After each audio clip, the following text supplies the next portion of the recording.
Iran और America Israel के बीच छिड़े इस युद्ध के बाद तेल के संकट ने पूरी दुनिया को अपनी गिरफ्त में ले लिया है। हर तरफ इस बात की चर्चा है कि आखिर ये युद्ध अगर और दिनों तक चलता रहा तो फिर इसके बाद क्या होगा।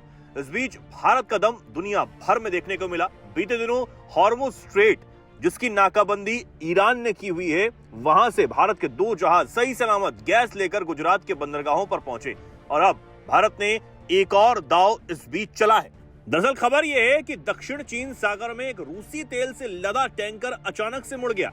ये चीन के रिजाव बंदरगाह की तरफ बढ़ रहा था, लेकिन अब भारत की ओर आ रहा है और ये अपने आप में एक बड़ी बात है।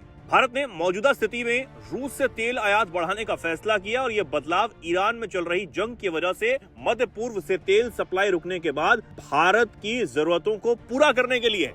दरअसल एक्वा टाइटन नाम का ये अफ्रामैक्स टैंकर बाल्टिक सागर के एक बंदरगाह से जनवरी के आखिर में उराल्स क्रूड ऑयल लोड करके निकला था।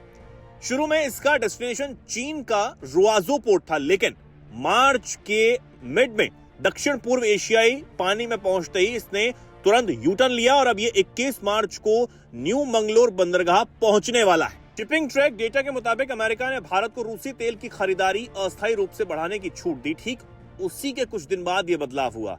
इससे पहले भारत ने रूसी तेल कम खरीदना शुरू कर दिया था, जिससे कई कार्गो चीन की ओर चले गए थे और अब ये स्थिति बदलती हुई नजर आ रही है। वहीं इस बीच खबर यह आई कि भारतीय जहाज जग लाड की हॉर्मुज के रास्ते क्रूड ऑयल टैंकर लेकर भारत पहुंच चुका है। ये तस्वीरें भी सामने आई हैं। आपको बता दें, इसे गुजरात में मुंद्रा पोर्ट पर डॉक किया गया।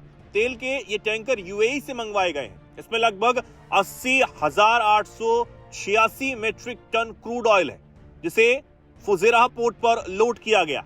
अब ये फुजेरा बंदरगाह मध्य पूर्व में मौजूद उन गिने चुने बंदरगाहों में से एक है जो कि हॉर्मुज स्ट्रेट के बाहर ही स्थित है। ईरान अमेरिका इजराइल युद्ध की वजह से फारस की खाड़ी में मौजूद ये सकरा रास्ता प्रभावित हुआ और लगातार इसको लेकर तनातनी भी चल रही है। अमेरिका ये चाहता है कि इसे खुलवाने के लिए और ईरान की नाकाबंदी के खिलाफ तमाम देश उसके साथ आएं और अपने युद्धपोतों को स्ट्रेट ऑफ हॉर्मुज खुलवाने के लिए भेजें। लेकिन अमेरिका को झटका देते हुए न ही चीन और न ही जापान और इसके साथ ही दक्षिण कोरिया जैसे देश भी अमेरिका के साथ आने के लिए हामी नहीं भर सके।